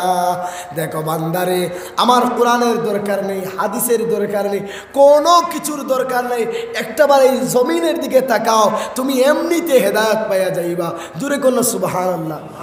তারপরে আমি কোরআন দিলাম, হাদিস দিলাম, সব কিছু দিলাম, যাতে করে ভালো করে বুঝতে পারো, যাতে করে ভালো করে বুঝতে অসুবিধা না হয়। কারণ বান্দা কোন বলতে ফায়াকুন আসমান হয়ে যায়, জমিনকে কোন বলতে জমিন হয়ে যায়, সূর্যকে হও বলতে হয়ে যায়, মানুষ হও বলতে হয়নি। আমি আদর করে যত্ন করে বানিয়েছি। এই জন্য আমার বান্দা, আমি আল্লাহ চাই না তুমি জাহান্নামে আসো, আমি আল্লাহ চাই না তুমি আমার আযাব আর গজবে গ্রেফতার হয়ে যাও। এই জন্য আমার কুদরত দেখো, আলাম নাজআলিল আরদা মিহাদা। এত সুন্দর জমিন, এত সুন্দর পৃথিবী দেখো, এই পৃথিবীর দিকে তাকালে, এই জমিনের দিকে তাকালে তুমি আর দূরে যাইবার কথা না। বলো আল্লাহ আর কিভাবে বুঝাবে আপনাকে? বলো আল্লাহ আর কিভাবে বুঝালে আপনারা বুঝবেন? বলুন আল্লাহ আর কিভাবে বুঝাইলে আপনারা গুনার কথা ছাড়বেন, জিনার পথ ছাড়বেন, মদের পথ ছাড়বেন, মিথ্যা কথা ছাড়বেন, ফজরে নামাজ পড়বেন? বলো আল্লাহ আর কিভাবে বুঝাবে? আল্লাহ বলছে, আলাম নাজআলিল আরদা মিহাদা। দেখো তাম পৃথিবী, এত সুন্দর জমিন আমি আল্লাহ কিভাবে তৈরি করলাম। ওয়ালজিবালা আওতাদা। আরেকটা কুদরত দেখো, এই জায়গায় জায়গায় পাহাড় তৈরি করলাম জমিনের অস্তিত্ব টিকানোর জন্য। এটা আমার কত বড় কুদরত! আমার কুদরতের আলোচনা করলে, আমার কুদরতের দিকে তাকালে তুমি এমনিতেই পেরে আসবা, অন্য জায়গায় যাওয়ার কোনো ক্ষমতা থাকবে না। তুমি কিভাবে নাফরমানি করো, অথচ তোমার সামনে এই বিশাল জমিন, বিশাল পাহাড়। যখন আল্লাহ জমিন বানাইলেন, ওই জমিন বানানোর পরে ভূমিকম্প শুরু হয়ে যায়। এই জমিনের অস্তিত্ব জায়গায় টিকে থাকে না। আল্লাহ এই জন্য জায়গায় জায়গায় পাহাড় পেরেক স্বরূপ দিলেন। আল্লাহ ভিন্ন আয়াতে বলেন, আফালা ইয়ানজুরুনা ইলাল ইবিলি কাইফা খুলিকাত। সবাই বলুন, আফালা ইয়ানজুরুনা ইলাল ইবিলি কাইফা খুলিকাত ওয়া ইলাস সামাই কাইফা রুফিআত ওয়া ইলাল জিবালি কাইফা নুসিবাত। বান্দা তুমি কি দেখো না, না আমার এই আসমান, বিনা কুটিতে কত সুন্দর আসমান বানাইলাম। আসমানের দিকে তাকাইলে তুমি আমার কুদরতে ফিরে আসবা। আমার আসমানে একবার তাকাও, ভালো করে তুমি নীরবে বসো, নিস্তব্ধ জায়গায় বসো, আর বসে আসমানের দিকে তাকাও বিনা কুটিতে। জায়গায় জায়গায় একদিকে চন্দ্র, একদিকে সূর্য, একদিকে তারকা, একদিকে মেঘের রাজ্য, একদিকে উড়োজাহাজ। এত সুন্দর পাহাড়, এত সুন্দর আসমান তাকালে তুমি আমার কুদরতে আসার কথা। এগুলো দেখেও কি তুমি আসো না আমার কাছে? ফাআন্না তুফাকুন। এত সব দেখে কোন দিকে ভাগো বান্দা? আমার আসমান, আমার জমিন, আমার সূর্য, আমার চন্দ্র, আমার নক্ষত্র, আমার গ্রহ, আমার সমুদ্র, আমার নদী, আমার এই সব দেখে তুমি কিভাবে ফাআন্না তুফাকুন, তারপরেও আমার থেকে কোথায় ভাগো? ফাআইনা তাযহাবুন। কোথায় যাচ্ছ বান্দা আমি রব ছেড়ে? কোথায় যাচ্ছ আমার গোলাম আমি আল্লাহকে ভুলে? বুঝতে পারছেন ভাইরা? ও আমার ভাইরা, আরো শুনুন। আল্লাহ বলেন ওয়াল জিবালা আওতাদা। পাহাড়ের কথা বলছেন, কেন বললেন? আল্লাহ বলেন তারা কি পাহাড় দেখে না? ইলা সামাই কাইফা রুফিআত ওয়া ইলাল জিবালি কাইফা নুসিবাত। তারা কি পাহাড় দেখে না? যাও পাহাড়ের দিকে, দেখবা দুই দিকে দুই পাহাড়, মধ্যখানে ছোট্ট একটা নদী। ওই নদীটা উঠেছে পাহাড়ের সিংহে, যেখানে পাথর আর পাথর। সেই পাথর থেকে এত সুন্দর মিষ্টি পানি কল ঝর্ণার কল কলে নামতেছে, এত বিশুদ্ধ পানি। তুমি এইগুলো দেখেও কি আমার কাছে বেরিয়ে আসো না? অথচ তোমার জমিন ডাট্টা হয়ে গেছে, শুকিয়ে গেছে, পানি মিলছে না। টিউবওয়েল মারতে মারতে 100 ফুট, 150 ফুট, 300 ফুটের পরে পানি উঠছে। আর পাহাড়ে এত উঁচু জায়গায় এত পাথর আর পাথর, শুকনো পাহাড়ে এই ঝর্ণার পানি কে দিল ভাই? ঝর্ণার পানি কে ছিলেন? এত বিশুদ্ধ পানি, এত সুন্দর পানি, এত ফলপ্রসূ পানি আমি জগতে কোথাও দেখিনি। আল্লাহ বলে দেখো পাহাড়ের দিকে তাকাও, দুই দিকে জঙ্গল, মধ্যখানে বাগান, আর ওই বাগানে বুলবুল পাখির চিউ চিউ আওয়াজ। একদিকে হরিণ, একদিকে বাঘ, একদিকে ভালুক, একদিকে বানর, অন্যদিকে কত রঙের পাকপাকালি রে। আমার পাহাড় দেখেও কি বিশাল পাহাড়ের সৃষ্টিকর্তা দেখেও কি আল্লাহর কাছে ফিরে আসো না? আল্লাহ তাআলা কিয়ামতের দিন ভনুবান্ধুর যারা, তাদেরকে জাহান্নামে দেবে।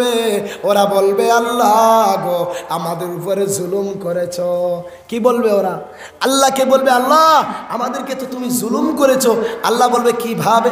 বলবে আল্লাহ তুমি নানু বলেছো লা জুলমাল ইয়াউম, জুলুম করবা না। আজকে আমাদেরকে জাহান্নামে দিচ্ছ কেন? আমরা কি গুনাহ করলাম? তখন আল্লাহ বলবেন, তারা বলবে আল্লাহ আমাদের নবী দাওনি, আমাদেরকে রসুল দাওনি, আমাদেরকে আল্লি আল্লাহ দাওনি, কিতাব বুঝার কাউকে দাওনি, তো আমাদেরকে জাহান্নামে দিচ্ছ কেন? তখন আল্লাহর হুকুমে তাদের লেফটিন হয়ে যাবে, পায়খানা হয়ে যাবে। আল্লাহ বলবে সেগুলো খাও। তখন তারা খাইতে অস্বীকার করবে। আল্লাহ বলবে কেন খাওনি? তারা বলবে আল্লাহ কেন খাইনি, এগুলো তো খারাপ বস্তু। আল্লাহ বলবে খারাপ বুঝলা কিভাবে? আল্লাহ এই জন্য বুঝলাম যে আমাদেরকে জ্ঞান দিয়েছেন। তখন আল্লাহ বলবে এই জ্ঞান দিয়ে কি জানো না? আসমানের মালিক একজন, জমিনের মালিক একজন, পাহাড়ের মালিক একজন, সবের মালিক আছে। তোমারও তো মালিক আছে, তোমারও খালিক আছে, তুমি কেন বুঝলা না? যদি একটা বন মানুষ বাঁচ না পায়, একটা বন মানুষ যদি নাজাত পায় না, ছাড় পায় না, বলো এই ইসারফারের মানুষ কিভাবে ছাড় পাইবা? অথচ আপনাদের সামনে দেখছেন আসমান, আপনাদের ঘর বাড়ি ভেঙ্গে ধ্বংস হয়ে যাচ্ছে, তারপরে সঠিক পথে আসছেন না, তারপরে নামাজের দিকে আসছেন না। এগুলো কেন আসেন জানেন? আল্লাহ বলছেন ওয়ামা মানাআহুম আন তুকবালা মিনহুম নাফাকাতুহুম ইল্লা আন্নাহুম কাফারু বিল্লাহ। যখন আল্লাহর বান্দারা আল্লাহর নাফরমানি করবে, আল্লাহর বান্দাগুলো আল্লাহর কুফরি করবে, তখন তাদের উপর বিপদ আসবে, দোয়া কোনো কিছু কবুল হবে না। আমি আফসোস করেছি, সত্যি আমার চোখে পানি এসেছে আপনাদের ওইগুলো দেখে। কলকাতায় অনেক কাদা দিয়েছি, ঘরে থাকলে অবশ্যই আসতাম, কিন্তু আমি ছিলাম না, সেই পরিস্থিতি ছিল না। সেখান থেকেও ভিডিওতে প্রতিবাদ করেছি, কিন্তু কাজে লাগেনি। কেন লাগেনি? আল্লাহুম কাফারু বিল্লাহ, আল্লাহর বান্দারা যখন আল্লাহর নাফরমানি করবে। এই জন্য প্রিয় ভাইয়েরা, আল্লাহর নাফরমানি থেকে যখন বেঁচে যাবে, তখন আল্লাহর মুদত এমনিতে চলে আসবে। আমার আল্লাহ বলে, বান্দারে আসমান দেখো, জমিন দেখো, পাহাড় দেখো, এগুলো আমার কুদরত। ওয়াল জিবাল আওতাদা ওয়া খালাকনাকুম আজওয়াজা। সবচেয়ে ইম্পর্টেন্ট কথা এগুলো, সবচেয়ে গভীর কথা এগুলো। আল্লাহ বলছে ওয়া খালাকনাকুম আজওয়াজা, আমি আল্লাহ কত বড় কুদরত, তোমার নারী পুরুষ যুগল আকারে সৃষ্টি করেছি। স্বামী বানালে স্ত্রী বানিয়েছি, পুরুষ বানালে মেয়ে বানিয়েছি, মেয়ে বানাইলে পুরুষ বানালাম। আপনার এই যে নারী পুরুষের সিস্টেমটা দিয়েছি, একবার তুমি তাকাও তো। আল্লাহ বলছে জুড়ায় জুড়ায় সৃষ্টি করেছি। আর আমাদের যুবকেরা, আল্লাহ বলে তোমার মোবাইল ফোন আনতে হবে না, হোয়াটসঅ্যাপে চ্যাটিং মারতে হবে না, আমি আল্লাহ তোমার ভাগ্যে একজন রেখেছি। তোমাকে ছেলে বানিয়েছি, তো তোমার জন্য মেয়েও বানিয়েছি। বলুন সুবহানাল্লাহ। সেখানে তোমাকে অন্যকে দেখতে হবে না। আল্লাহ বলে স্বামী স্ত্রী বানাইলাম, এইটা আমার কত বড় কুদরত। দেখে নাও বান্দা, লিতাসকুনু ইলাইহা, এই স্বামী স্ত্রীর মাধ্যমে তোমার শারীরিক চাহিদা, মানসিক শান্তির জন্য তোমাকে নারী বানিয়ে দিলাম। জোরে কোন সুবহানাল্লাহ। লিতাসকুনু ইলাইহা, ও আমার বান্দা, আমার নিদর্শনদের মধ্যে একটা নিদর্শন হলো স্বামী স্ত্রী। আজকে স্বামী স্ত্রী শান্তির জায়গায় যত অশান্তি আছে। কালকে দেখলাম একজন স্বামী স্ত্রী ঝগড়া করতেছে, এমন করতেছে, সেই স্বামী তার স্ত্রীকে মারতে মারতে রাস্তায় ফেলে দিয়ে বলছে তুই তালাক, তোর মা তালাক। বলুন না নাউজুবিল্লাহ। অথচ আল্লাহ বলছে এই স্বামী স্ত্রী বানিয়েছি তোমাদের প্রেম আর ভালোবাসার জন্য। জুড়ে কোন সুবহানাল্লাহ। আমাদের সেই প্রেম ভালোবাসার যে জায়গা, সেখানে ঝগড়া ফসাদ আর ফসাদ। এখানে মনে হয় ইন্ডিয়ার পাকিস্তানে যুদ্ধ হচ্ছে, বুঝলেন? আল্লাহ বলে যুদ্ধ না করার জন্য। আল্লাহ বলছে স্বামী এবং স্ত্রী হচ্ছে দুনিয়ার জান্নাত। যার স্ত্রী ভালো সে দুনিয়ার জান্নাত পেয়ে গেল, আর যার স্ত্রী খারাপ হে দুনিয়ার জাহান্নাম পেয়ে গেল। বলুন না নাউজুবিল্লাহ। এই জন্য কিছু স্ত্রী আছে স্বামীদেরকে সম্মান করতে চায় না, ভালোবাসতে চায় না। নবীজি বলেছেন যে স্ত্রী তার স্বামীকে ভালোবাসা দেবে, স্বামী খেজমত করবে, আর নামাজ আদায় করবে, রোজা পালন করবে, সে মরতে দেরি জান্নাতের 8টি দরজা খুলতে দেরি হবে না। জোরে কন্যা সুবহানাল্লাহ। আর তাও আল্লাহ রসুল বলেছেন, মেরাজের রাত্রে গেলাম, যাওয়ার সময় লম্বা ঘটনা সংক্ষেপে বলছি, আমি দেখলাম একজন মহিলা চুল আপনার বের করে জাহান্নামের চুলের মধ্যে গার্ড দিয়ে রাখা হয়েছে, আর চতুর্দিকে আগুন, আর ফিরিস্তারা লাড়ির চৌকায় ডান্ডা দিচ্ছে। তখন বলা হলো, আল্লাহ নবী বললেন ভাই জিব্রাইল ওই মহিলাকে। তখন বললেন আল্লাহ রসুলকে জিব্রাইল, ইয়া রসুল আল্লাহ, ওইটা তো ওই মহিলা যে মহিলা স্বামীর অগোচরে বেফরদামি বেহায়ামি করেছিল। চুল বের করে যুবকদেরকে ফটানোর ধান্দা ছিল, চুল বের করেছিল, ফিট বের করেছিল, আপনার সিনা বের করেছিল, পা বের করেছিল, হাত বের করেছিল, মুখে লিপস্টিক আলতা সালতা মেরে স্যান্ড মেরে যুবকদেরকে পটিয়েছিল। তাই আজকে পটানোর ফল দেওয়া হচ্ছে। আরেকজন দেখলেন জিহ্বা বের করে, জিহ্বার মধ্যে জাহান্নামের রশি লাগানো, আর মাথার মধ্যে টকবক করে মগজগুলো উতলাইয়া নাকের ছিদ্রে দিয়ে বের হয়, কানের ছিদ্রে দিয়ে বের হয়। আল্লাহর নবী বলেন, ভাই জিব্রাইল ওই মহিলাটাকে গো। জিব্রাইল বলেন, ইয়া রাসূলুল্লাহ, ওই মহিলা সেই মহিলা যে মহিলা তার স্বামীকে তুতা করতো। স্বামীর সাথে কি করতো? স্বামীকে কুটা দিত, স্বামীর সাথে তুতা করত। 2 নম্বর একজন মহিলা দেখলেন তার দুধের মধ্যে জাহান্নামের বর্ষি লাগানো, আর চতুর্দিকে ফেরেশতারা জাহান্নামের আগুনের সেক দেয়। তখন বলা হলো এই মহিলাকে, নবীজিকে বলা হলো যে ওই মহিলাটা ওই মহিলা যে মহিলা বিবাহের পরে পরক্রিয়া প্রেম করেছিল, দুলাভাইয়ের সাথে, মামাতো ঘরের ভাইয়ের সাথে, আপনার দেওরের সাথে, বাইসাবের সাথে আড্ডা মেরেছিল সেই মহিলা। বুঝতে পারলেন? তো সেদিকে আমি যাচ্ছি না, সংক্ষেপে বলি, যারা এখানে বিয়ে করেছেন বা বিয়ে করবেন, বিবি স্বামী স্ত্রীর মধ্যে যদি ঝগড়া লাগে তাহলে স্বামী স্ত্রী কীভাবে ঠিক করবেন, কিভাবে ঝগড়া ফসাদ মিটাবেন, সে কথা আল্লাহ বলছেন। আল্লাহ বলতেন আর রিজালু কাওয়ামুনা আলান নিসা, পৃথিবীর সমস্ত নারী জাতি, পুরুষ জাতি হচ্ছে নারী জাতিদের সর্দার। কি বলছেন ভাই? আপনারা সর্দার মানুষ, বিবির সর্দার। আপনার বিবি যদি আপনার সর্দার হয়ে যায় তাহলে আপনি একটা কাপুরুষ, আপনি একটা মৌগের বাড়ুয়া। বুঝলেন কিভাবে? এখন 99% আমাদের বিবিরা, আমাদের মহিলারা সর্দার হয়ে গেছে। বাজারে যান, ওই কোটামণিতে গতদিন ঈদের সময় যাচ্ছি ওদিকে, তো কিছু মহিলা বলছে বসে, কোটামণি বাজারে, দূর বলছি না, তো বলছে বেটাইন্তর যন্ত্রণায় হাঁটতে পারছি না বাজারে। অনুমান করুন তাদের জন্য মনে হয় বাজার। তো তারা হচ্ছে সর্দার। আল্লাহ বলছে বেটা স্বামী সর্দার হও, আর আমরা বেটি সর্দার হয়ে গেলাম, আর আমরা বেটারা স্বামীর কাছে, স্ত্রীর কাছে পরাজিত হয়ে গেলাম। হবে না ভাই। ঈদের সময় ঈদের মার্কেটিং আপনি করবা, আপনার বিবি করবে কেন? আপনি বাগর বাড়ুয়া ঘরে বসে আছে আর বিবি গিয়েছে ঋণ বন্ধনে। বুঝলেন? ব্যাংকে যাও, সে বাড়িতে, তার স্ত্রী ব্যাংকে। প্রত্যেকটা জায়গায় সন্তান নিয়ে দেখবেন হাসপাতালে ছোটো ছোটো বাচ্চাদেরকে নিয়ে মারা চলে যায়, সে বাড়ুয়া বাড়িতে আর তার বউ যায় হসপিটালে। আল্লাহ বলছে এরকম না, তার বিবি বাড়িতে রাখ, তুই সন্তান নিয়ে ডাক্তারখানায় যা। জুড়ে কোন সুবহানাল্লাহ। তো আল্লাহ বলছে স্বামী স্ত্রীর একটা বন্ধন, ভালোবাসা। ওয়া খালাকনাকুম আজওয়াজা, স্বামীর জন্য স্ত্রী, স্ত্রীর জন্য স্বামী। যদি দরবার লেগে যায়, ঝগড়া লেগে যায়, কাজিয়া লেগে যায়, কি করবে? আল্লাহ বলছে ওয়াল্লাতি তাখাফুনা নুশুজাহুন্না ফাইজুহুন্না।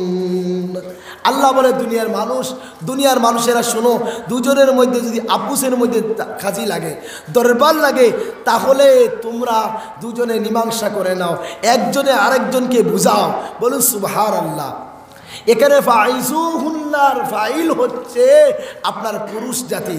যদি তোমার বিবি ঝগড়া করে, যদি তোমার বিবি তোমার সাথে কাজি করে, তাহলে তাকে ভালো করে বুঝাও।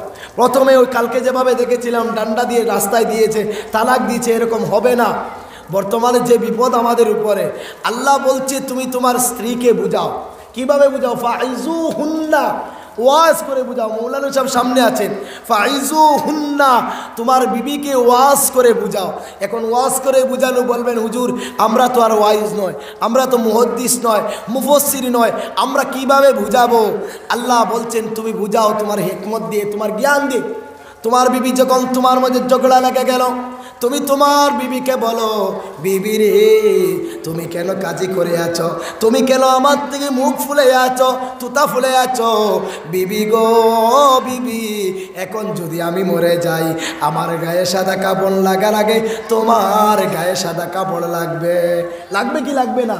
তুমি তোমার বিবিকে করো বলো, দূর বা তুমি কি কেন ঝগড়া করছো, তুমি কেন মুখ ফুলে আসছো? আমাদের মধ্যে দরবার থাকলে ওই বনি, কারণ এখন যদি আমি মারা যাই, তে আমি মারা কাপড় লাগানোর আগে তোমাকে বিধবার লাড়ি বেটির শাড়ি পরানো হবে, সাদা শাড়ি। ঠিক কি না ভাই? দেখবো আপনার বিবি ঠান্ডা হয়ে যাবে, আপনার বিবি আপনার পক্ষে হয়ে যাবে। আরও আপনি একটু ফার্ম দেন আপনার বিবিকে, বলুন ও বিবি আমি তো তোমার দুনিয়ার বন্ধু চাই না, দুনিয়ার সাথী চাই না, আমি চাই দুজনে একসাথে থেকে মরণের পরেও তোমার বন্ধু হতে, তোমার স্বামী হিসাবে কবরে একসাথে চাই, জান্নাতে একসাথে যাই। ওই সময় তোমার বিবি খুশিতে উঠে, ফুর্তিতে উঠে সব ভুলে যাবে। বলুন সুবহানাল্লাহ। তো আল্লাহ বলতে ফাইজুহুন্না, তুমি তোমার বিবিকে ওয়াজ করো, তুমি ওয়াজ করে বিস্তারিতভাবে বুঝাও। এভাবে বুঝাবেন, মনে রাখবেন আল্লাহ তার বান্দার মধ্যে শিরিক আল্লাহ যেভাবে সহ্য করে না, ঠিক তদ্রূপভাবে তার বিবি, তার স্বামী অন্য কারোর সঙ্গে লাইন মারুক বা মহব্বত, এটাও মেনে নিতে পারে না। বুঝতে পারলেন? এই জন্য বেশিরভাগ দরবার লাগে, ফতোয়া আসে আমাদের কাছে। আমি তো মুফতিও না, আমার মাদ্রাসায় মুফতি আছে। আমি যে মাদ্রাসায় নতুন করেছি আমার নিজস্ব মাদ্রাসা, তো সেই মাদ্রাসায় মুফতির কাছে সমস্ত ফতোয়া আমি দিয়ে দিই। আজকে একজন এসেছে, বলছে হুজুর আমি তালাক দেইনি, আমি ফোনে কথা বলছি, আমার বিবি বলছে তুমি অন্য জায়গায় পষ্টি নষ্টি করছো, এটা আমার মাকে বলছে, আমার আব্বাকে বলছে, আমি রাগের গুছায় তালাক দিয়েছি। আল্লাহ বলছে তালাক দিলে হবে না, প্রথমে তুমি তালাক হবে কিন্তু তুমি গুনাহগার হবে। প্রথমে তুমি ওয়াজ করো, ওয়াজ করার পরে যদি যে বিবি বুঝে না, যখন স্বামী ওয়াজ করবে, ওয়াজ করার সঙ্গে সঙ্গে তার বিবি ক্ষমা চাইবে। স্বামী ক্ষমা চাইতে পারে না, স্বামী যখন বুঝাবে, বুঝানোর পরে বিবি ক্ষমা চাওয়া ওয়াজিব। কিন্তু বিবি যে ক্ষমা চাওয়া, সেই পরিস্থিতি, সেই সময়, সেই সুযোগ স্বামী করে দিতে হবে। এখন ঠান্ডা মাথায় তো আর ওয়াজ হবে না ভাই, দুজন যদি ঠান্ডা গরম হয়ে যায় তো ওয়াজ হবে? তো আল্লাহ এখানে বলছে পুরুষদেরকে তুমি তোমার মাথা ঠান্ডা করো। ওয়াজ ঠান্ডা মাথায় করতে হয়, গরম মাথায় বুঝানো যায় ভাই? এই আয়াতে বলছে যখন স্বামী স্ত্রীর দরবার লাগবে, কাজী লাগবে, তখন স্বামী তোমার মাথাকে ঠান্ডা করো। বলুন সুবহানাল্লাহ। এই ঠান্ডা করার পরেও যদি এই বিবি ক্ষমা না চায়, এই বিবি শুনতে না চায়, তাহলে এই বিবি ফিসলা না ভালা ভাই? ফিসলা। এই ফিসলাই করে কি করবেন? আপনার ডান্ডা লাগাই, বাড়ি লাগাই, এগুলো কিভাবে ডান্ডা লাগাবেন, কিভাবে সংশোধন করবেন? আল্লাহ 2 নম্বরে বলছেন, শুনুন। আল্লাহ বলেন ওয়াহজুরুহুন্না ফিল মাদাজি। আমার বান্দা 2 নম্বরে কি করো? বুঝানোর পরে যদি ফিসলা বিবি হয়, ফেরাউন মার্কা হয়, কারুন মার্কা হয়, মালাউন মার্কা হয়, ইহুদি মার্কা হয়, তাহলে বুঝবে না। তখন তুমি বিছানা আলাদা করে দাও। মাথা যদি টেম্পার, এক ধরনের বিবি আছে তুলা রাশি, মাথার টেম্পার উঠে যায়, মাথা গরম হয়ে যায়। তো এরকম মাথা গরমওয়ালা যদি বিবি হয়, তখন তুমি বিছানা আলাদা করো।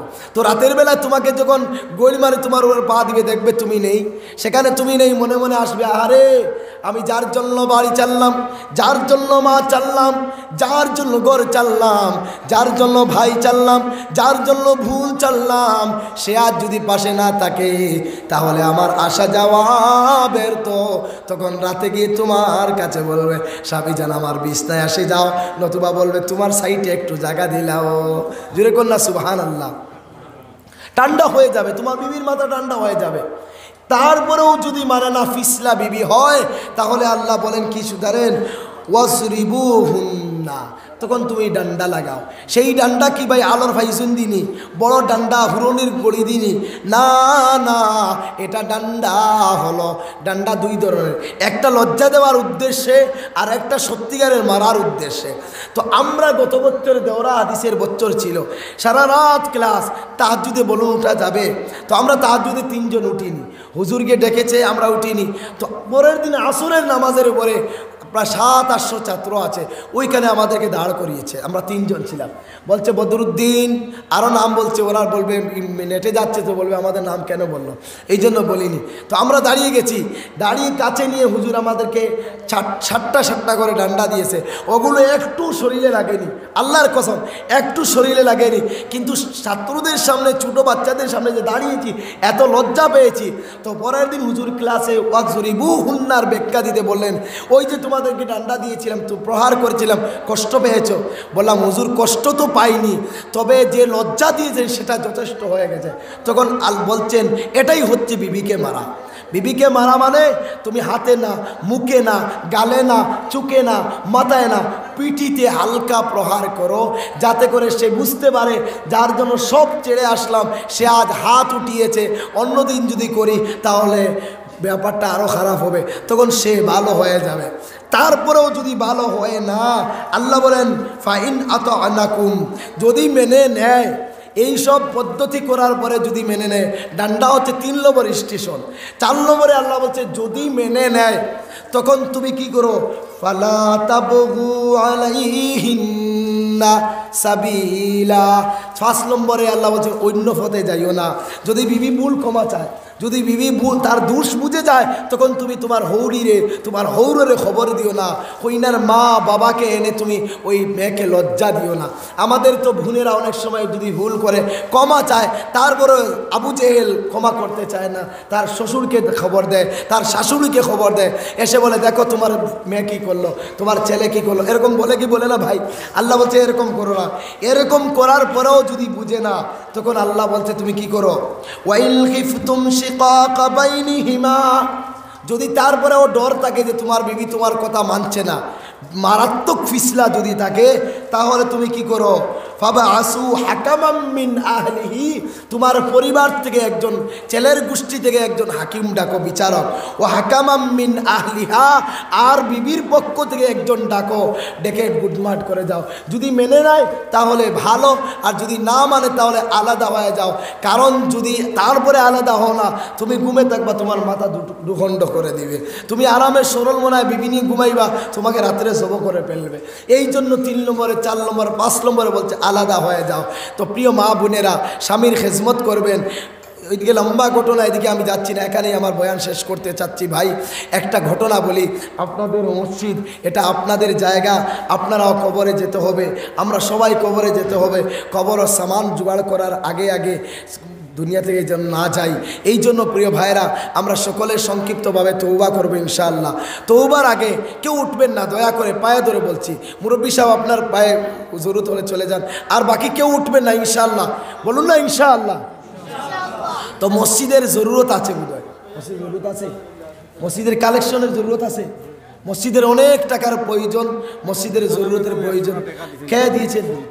সুলতানা বেগমে 100 টাকা দিয়েছে, ছেলে একটা খুব অসুস্থ, দোয়া হবে ইনশাআল্লাহ। এখন আমি বলতে চাচ্ছি, কাদের কাদের আগর বাগান আছে একটু হাত উঠাও না ভাই, কাদের কাদের আগর বাগান আছে হাত উঠাও, যে আমার বাড়িতে আগর আছে। হাত নামাবেন না, হাত উঠাও, আরও হাত উঠান ভাই, যারা যারা আছে আল্লাহর করে হাত উঠান, আল্লাহ দেখছেন, হাত উঠান মাশাআল্লাহ, আরও হাত উঠান, যাদের আছে সবাই হাত উঠান, যাদের আছে হাত উঠান। আপনারা একটু দাঁড়ান না, না তাকে যে বসা থাকুন। আপনার নাম কি ছিল ভাই? আপনার নাম কি? সোনাবালি ভাই, সোনাবালি তো আপনার নাম? বদরুল ইসলাম ভাই আমার নামে নাম। তুমি একটা আগর গাছ দিবা, বলো ইনশাআল্লাহ, বলো না, জুড়ে বলো না ইনশাআল্লাহ। হ্যাঁ, বদরুল ইসলাম ভাই একটা আগরের গাছ। ইল্লাহে তাকবীর, ইল্লাহে তাকবীর। বদরুল ইসলাম ভাই একটা আগরের গাছ। 2 নম্বরে কে হাত উঠিয়েছিলেন ভাই? আরেকজন বলো, একটা আগরের গাছ, আল্লাহর ঘরের জন্য। মাশাআল্লাহ, আপনার নাম কি? নাম কি ভাই? জি, নজমুল ইসলাম। ইল্লাহে তাকবীর, একটু জোরে জোরে তাকবীর দাও, ইল্লাহে তাকবীর। নজমুল ইসলাম ভাই যেন একটা আগরের গাছ, নজরুল ইসলাম ভাই একটা আগর গাছ। 3 নম্বরে একজন ভাই হাত উঠাও তো, মাশাআল্লাহ। নাম কি ভাই? নিয়াজুদ্দিল্লাহ, হে তাকবীর। নিয়াজুদ্দিন ভাই যেন একটা আগরের গাছ। 4 নম্বরে কেউ হাত উঠিয়েছিলেন ভাই, নাম কি? দুজন, এখানে দুজন, নাম কি? শব্বির আহমদ ভাই আর আফতাবউদ্দিন ভাই। ইল্লাহ, হে তাকবীর। আফতাবউদ্দিন ভাই যেন একটা আগরের গাছ, শব্বির আহমেদ ভাই একটা আগর গাছ। 5 নম্বর হয়ে গেছে। 6 নম্বর কে আছি ভাই? মাশাআল্লাহ, নাম কি আপনার? আব্দুল গফফার সাহেব। লিল্লাহে তাকবীর। আব্দুল গফফার সাহেব একটা আগরের গাছ। রব্বুল আলামিন মওলাই করিম মনকুর বিকারির মতো, ভিক্ষুকের মতো হাত পাতিয়েছি। আল্লাহ, তোমার বান্দাদের নাম নিতে দেরি, একটা আগর গাছ তোমার ঘরে দিতে দেরি হয় না। রব্বে করিম আল্লাহ, যাদের মা নাই বাবা নাই, কবরে রহমতের জড়ি পৌঁছিয়ে দাও আল্লাহ।